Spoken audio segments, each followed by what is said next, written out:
প্রধানমন্ত্রী তারেক রহমান দেশটির প্রধানমন্ত্রী লি কিয়াং এর সঙ্গে আজ বৈঠক করবেন তিনি। এই মুহূর্তে বেজিং আছেন আমাদের সহকর্মী সাব্বির রোজ। আমরা সরাসরি চলে যাচ্ছি তার কাছে। রোজ, প্রধানমন্ত্রীর সফরসূচিতে আর কি রয়েছে, আর চীনের পানি সম্পদ মন্ত্রীর সঙ্গে বৈঠকের বিস্তারিত আমাদেরকে জানাবেন।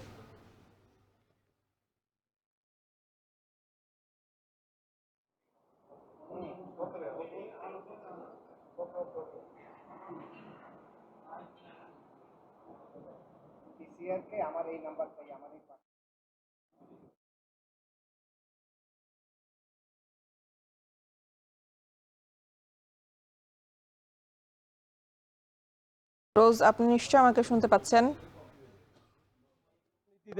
উন্নীত হওয়ার লক্ষ্যে তারেক রহমান কিন্তু বিশ্বের বড় বড় বিনিয়োগকারী যে দেশগুলো রয়েছে বা প্রতিষ্ঠানগুলো রয়েছে তাদেরকে আকৃষ্ট করার লক্ষ্যেই এই প্রথম প্রথম সফরের এজেন্ডা ছিল বিনিয়োগকারীদের বাংলাদেশে আকৃষ্ট করা। সেই জায়গা থেকে আমরা দেখতে পাচ্ছি যে প্রধানমন্ত্রীর সফরসূচি অনুযায়ী সেই কাজগুলি সম্পন্ন হচ্ছে এবং আজ বাংলাদেশ ইনভেস্টমেন্ট ফোরামের সভায় বেইজিংয়ে অংশ নেন প্রধানমন্ত্রী তারেক রহমান। এবং আমরা দেখেছি যে প্রধানমন্ত্রীর এই অংশ নেওয়ার পাশাপাশি চীনের শীর্ষ 125 জন ব্যবসায়ী অংশ নেয় এবং বাংলাদেশের বিনিয়োগ উন্নয়ন কর্তৃপক্ষ বিজার শীর্ষস্থানীয় কর্মকর্তারাও অংশ নেন।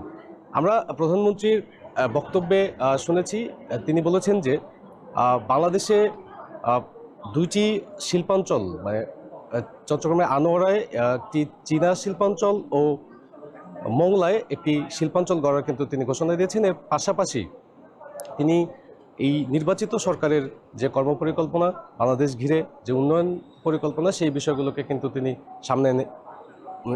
সামনে আনছেন। এবং পাশাপাশি তিনি বলছেন যে এখন বিশ্বের যে শীর্ষ কোম্পানিগুলো রয়েছে সেই কোম্পানিগুলোর জন্য বাংলাদেশে বিনিয়োগের পরিবেশ নিশ্চিতে এই আমলাতান্ত্রিক যে জটিলতা রয়েছে বাংলাদেশে, সেই জটিলতা কাটিয়ে তিনি সংস্কারের মাধ্যমে সরকারি সেবা সহজলভ্য করা এবং বিদেশিদের কাছে যেন সেটি গ্রহণযোগ্য হয়, সেই লক্ষ্যে কিন্তু কাজ করছে সরকার। এই জন্য তার 180 দিনের পরিকল্পনাও তিনি তুলে ধরেন এবং তাদেরকে বারবারই আশ্বস্ত করেছেন যে সরকারি জায়গা থেকে বা বাংলাদেশ সরকার এই বিনিয়োগের বিষয়টি উন্নয়ন পরিকল্পনার ক্ষেত্রে একটি অগ্রাধিকার দিয়ে এগোচ্ছে। অন্যান্য সরকার যদিও ঋণ ভিত্তিক নানা ধরনের কর্মকাণ্ড আমরা দেখেছি করেছে, কিন্তু তারেক রহমান কিন্তু বারবারই সেই বিষয়টি তুলে এনেছেন।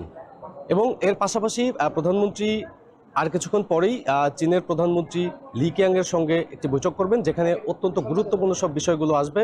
আমরা দেখেছি যে সকালে প্রধানমন্ত্রী চীনের কমিউনিস্ট পার্টির সাথেও পারস্পরিক সহযোগিতা এবং যে রাজনৈতিক সৌহার্দ্যপূর্ণ একটি বিষয় সেটি তিনি তুলে ধরেছেন এবং পাশাপাশি তিনি একটি স্মারকও সই করেছেন। এর পরবর্তীতে কালকে আরেকটি গুরুত্বপূর্ণ বৈঠক রয়েছে প্রধানমন্ত্রী তারেক রহমানের চীনের প্রেসিডেন্ট শি জিনপিংয়ের সঙ্গে। সেখানে তিনি কিন্তু বাংলাদেশ ঘিরে যে কর্মপরিকল্পনা, বিনিয়োগ বান্ধব বাংলাদেশ, মুক্তবাজার অর্থনীতি, পাশাপাশি ডিজিটাইজেশন সেবার যে বিষয়গুলো, সেই সব ধরনের বিষয়গুলো পাশাপাশি তিনি বাংলাদেশ ঘিরে যে ধরনের পরিকল্পনা রয়েছে, পদ্মা ব্যারেজ, তিস্তা মহাপরিকল্পনা থেকে শুরু করে মংলা পোর্ট থেকে শুরু করে রেলওয়ে কনস্ট্রাকশন, সব বিষয়গুলোই কিন্তু তিনি তুলে নিয়ে আসছেন এবং চীনের যে সহযোগিতা, সেই বন্ধুত্বপূর্ণ জায়গাকে তিনি অর্থনৈতিক অংশীদারিত্বে রূপ দেওয়ার প্রচেষ্টা অব্যাহত রেখেছেন। ওয়াটার পাম্পের রোটর এখন আরো উন্নত, ফলে অল্প সময়ে ওঠে অধিক পানি আর বিদ্যুৎ সাশ্রয়